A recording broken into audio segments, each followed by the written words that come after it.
Haleluya, Shalom saudara yang dikasih dalam Tuhan, puji Tuhan. Hari ini kita mau bersyukur kembali kepada Tuhan buat anugerah yang indah yang Tuhan berikan dalam kehidupan setiap kita. Karena hari ini adalah hari yang Tuhan percayakan kembali kita boleh menikmati berkat-berkat Tuhan, menikmati pertolongan Tuhan, dan menikmati kasih setia Tuhan. Saudara yang dikasih dalam Tuhan, melalui program Bible and Coffee ini, saya mengajak setiap kita umat Tuhan untuk kembali merenungkan firman Tuhan sebelum kita memulai segala sesuatunya. Karena saya percaya betul dunia di mana kita hidup hari-hari ini bukan dunia yang gampang untuk kita jalani.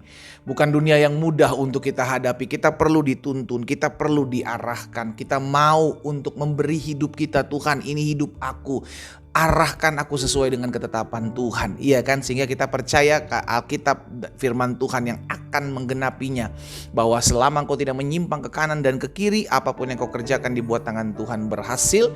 Dan engkau akan mengalami keberuntungan. Haleluya. Saudara yang dikasih dalam Tuhan, bagi Bapak Ibu yang diberkati melalui program Bible and Coffee ini, bantu bagikan kembali sehingga banyak umat Tuhan juga boleh diberkati melalui perpanjangan tangan Tuhan atas hidup kita. Dan banyak umat Tuhan juga mengalami berkat-berkat yang sama yang kita terima melalui perenungan firman Tuhan ya. Puji Tuhan. Mari Bapak Ibu kita akan kembali merenungkan firman Tuhan. Kita berdoa. Bapa, di dalam nama Yesus kami mengucap syukur buat kasih setia Tuhan, buat anugerah Tuhan. Terima kasih buat anak-anak Tuhan yang Tuhan sudah boleh percayakan mensupport program ini, sehingga program ini ya Tuhan oleh karena kemurahan dan anugerah Tuhan boleh tetap terus ada dan boleh tetap terus menjadi berkat. Hamba berdoa biarlah Tuhan tuntun kami untuk kami mengerti akan kebenaran firman Tuhan, karena kami percaya kebenaran inilah yang memerdekakan hidup kami. Di dalam nama Tuhan Yesus Kristus kami berdoa. Haleluya. Amin, amin. Puji Tuhan. Nah saudara yang dikasih dalam Tuhan, ada satu peristiwa yang tercatat dalam kebenaran firman Tuhan di dalam 1 Raja-Raja pasal yang ke-17 ayat 5 dan ayat yang ke-6. Dalam 1 Raja-Raja 17 ayat 5 dan ayat 6. Ya saudara ya, perhatikan perkataan firman Tuhan dan apa yang dilakukan oleh Elia. Lalu Elia pergi dan ia melakukan seperti firman Tuhan. Elia mendapatkan perintah untuk pergi ke tepi sungai Kerit. Kenapa? Karena pada saat itu hujan tidak lagi turun, kekeringan melanda di mana-mana saudara yang dikasih dalam Tuhan. Itu sebabnya ada firman. Nah, apa yang dicatat oleh Alkitab? Elia pergi, Elia melakukan seperti firman Tuhan. Sebelum saya lanjutkan, saya mau garis bawahi, penting untuk kita melakukan tepat seperti apa yang firman Tuhan katakan.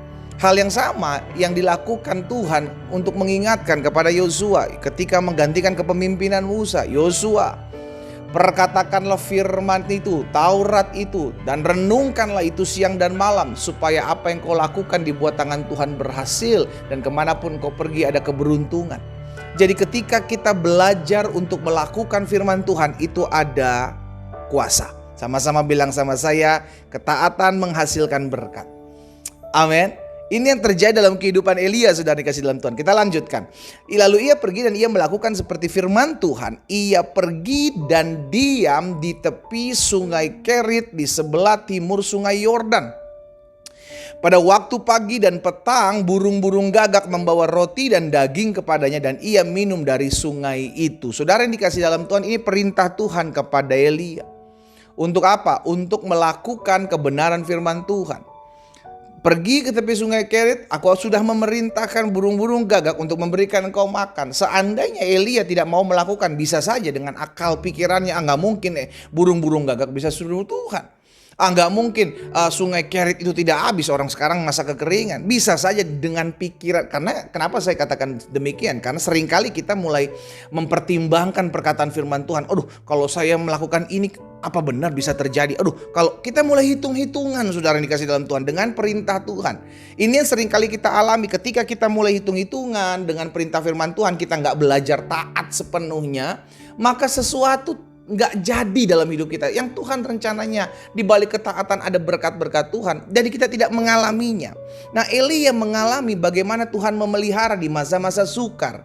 Elia mengalami bagaimana Tuhan menghidupkan dia dengan cara-caranya yang ajaib. Semua kuncinya dimulai dari ketaatan. taat melakukan firman Tuhan, sama seperti apa yang tercatat dalam kebenaran ini.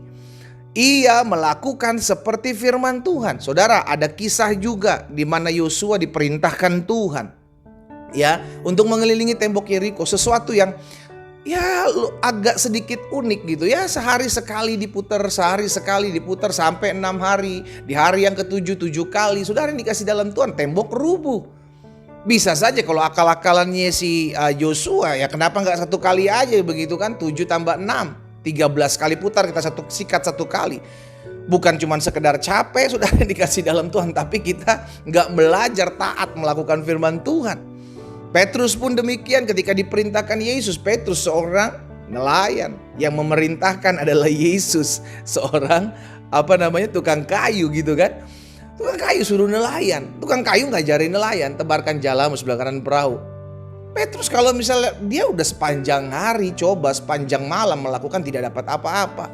Tapi Petrus bilang, guru, karena engkau yang menyuruhnya aku melakukannya. Di situ Petrus belajar taat, dia lemparkan jalannya sekalipun dia tahu sepanjang malam dia lempar jalan gak dapat apa-apa. Dia seorang nelayan, dia tahu kapan waktunya.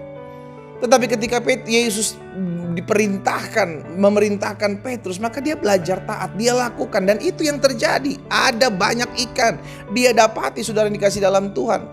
Demikian pula ketika Naaman pergi ke Elisa, iya kan, Naaman saudara dikasih dalam Tuhan, belajar untuk taat, membenamkan dirinya di Sungai Yordan 7 kali. Apa yang terjadi? Waduh, kesembuhan. Nah ini yang saya mau ajak setiap kita umat Tuhan. Terkadang kita nggak ngerti kok perintah Tuhan suruh saya mengampuni suami saya. Ya enak dong dia dong, kalau saya ampuni dia terus-terusan nyakiti hati saya dong pendeta. Enak banget ya pendeta, ya saya sebagai seorang suami harus sabar ngadepin istri saya. Perintah Tuhan, suami-suami kasihilah istrimu sebagaimana Kristus mengasihi gereja Tuhan. Saya udah mengasihi, saya capek, saya disakiti terus. Saya udah mengasihi tapi dia gak menghargai saya sebagai seorang suami. Saudara yang dikasih dalam Tuhan, kuncinya cuma taat. Untuk merubah pasanganmu itu urusan Tuhan, gitu loh. Bagian kita taat, Tuhan yang nanti akan mengerjakan sesuatu yang tidak mungkin kita bisa bayangkan. Bisa nggak ya? Mungkin nggak ya? Itu kita nggak usah pikirin, karena otak kita tuh nggak nyampe ke sana gitu loh saudara. Bagian kita cuma taat. Kalau firman Tuhan bilang taat, ya taat. Kalau firman Tuhan bilang mengampuni, ya mengampuni. Kalau firman Tuhan doakan orang yang menjahatimu, doakan. Kalau orang firman Tuhan bilang ampuni mereka yang menganiaya kamu, ampuni, lakukan. Itu aja. Engkau akan lihat bagaimana Tuhan membuat engkau terkagum-kagum dengan caranya menolongmu, membelamu, membebaskanmu dari segala keterikatan. Kunci sederhana, taat aja. Selama itu perintah Tuhan, lakukan. Maria ibu Yesus tahu betul kunci ini. Sehingga ketika perkawinan di Kana sudah dikasih dalam Tuhan, Maria bilang sama Yesus, mereka kehabisan anggur. Yesus bilang, mau apakah engkau daripada aku ibu? Waktuku belum tiba. Maria gak ngotot. Sebagai seorang ibu bisa aja, ayolah buat sesuatu kayak ngejar begitu kan, enggak. Maria cuman oke, tinggalin Yesus. Dia bilang sama pelayan-pelayannya, apapun yang Yesus katakan lakukan.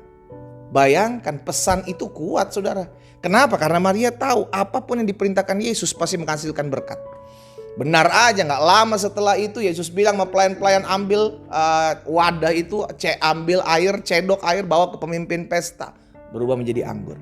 Di balik ketaatan ada berkat-berkat Tuhan. Kau mau melihat berkat Tuhan, kau mau lihat mujizat Tuhan, kau mau lihat suatu terobosan terjadi dalam hidupmu, kuncinya taat. Jangan ngotot. Ketik di kolom komentar, jangan ngotot. Karena kita gak tahu sebenarnya Tuhan sedang membawa kita kemana. Kalau sesuatu terjadi dan kita disuruh melakukan kebenaran firman Tuhan, ya kan, apapun yang tercatat dalam firman Tuhan, lakukan. Itu aja, engkau akan melihat sesuatu yang dahsyat terjadi dalam hidupmu. Kita berdoa, kita datang kepada Tuhan. Bapa, dalam nama Tuhan Yesus, hamba berdoa menyerahkan umatmu satu persatu dalam tangan Tuhan. Tuhan Yesus, tolong setiap kami agar kami tetap terus diberikan kekuatan, kemampuan, kesanggupan untuk belajar taat. Hamba juga berdoa buat yang sakit dalam nama Yesus. Hamba percaya disampaikan firman, disembuhkan mereka yang sakit dijamah dan disembuhkan Tuhan.